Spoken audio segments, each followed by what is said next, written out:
Thank you, Mr. Ashi. Great presentation. Thank you for everybody who did his share or her share in presenting the good slides. In fact, I'm still cannot have a clear cut between the high, medium, and low tech. The definition for each one. This is a very wide, especially now you have a different prices for the blocks with low tech and the medium and high tech. Does this means different in the services that will be provided? So this is my question. I have a second question also.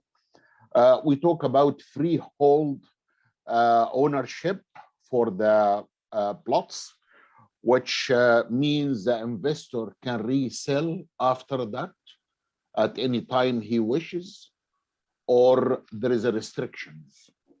Thank you.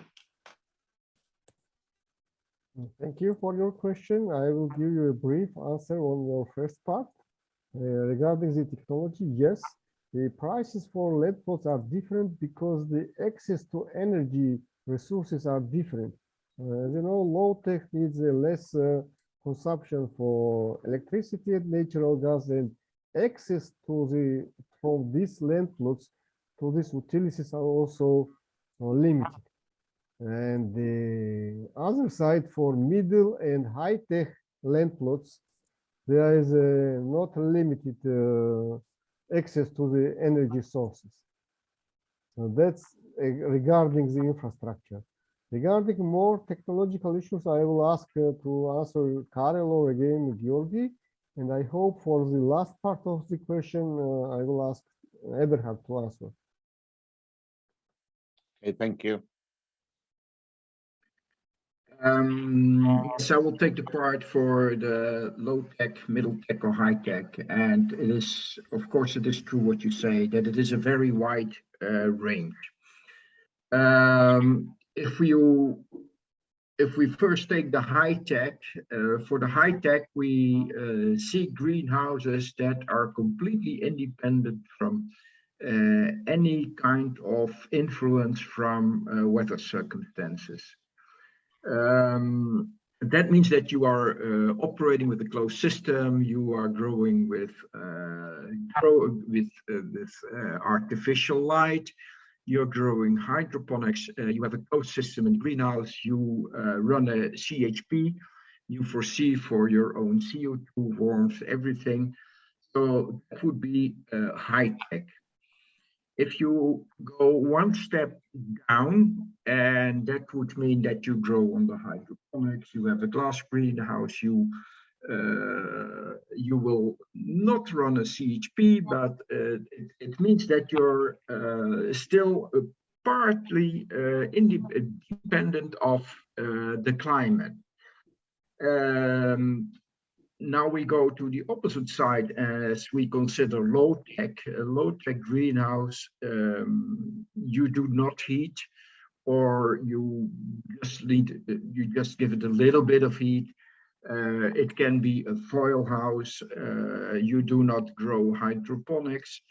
So it is let's say the most primitive form of growing in a greenhouse, and then for that greenhouse, we consider it also to be a foil greenhouse. But of course, you also have greenhouses with foil that also can be considered as mid-tech. There are foil houses completely with climate control computers growing on hydroponic. So first of all, if you are going to invest in EOS, you should clearly state and mention what are you going to grow, how are you going to grow, and how are you going to invest.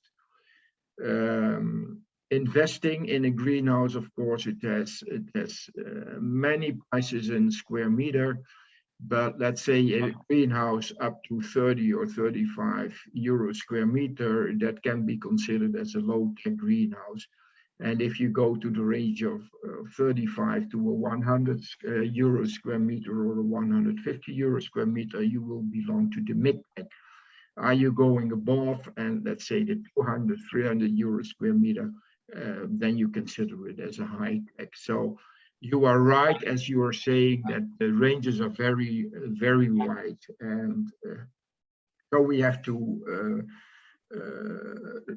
see what will be the investment amount, and according to that, you will be in the low tech, mid tech, or high tech. I hope that answered this part of your first question.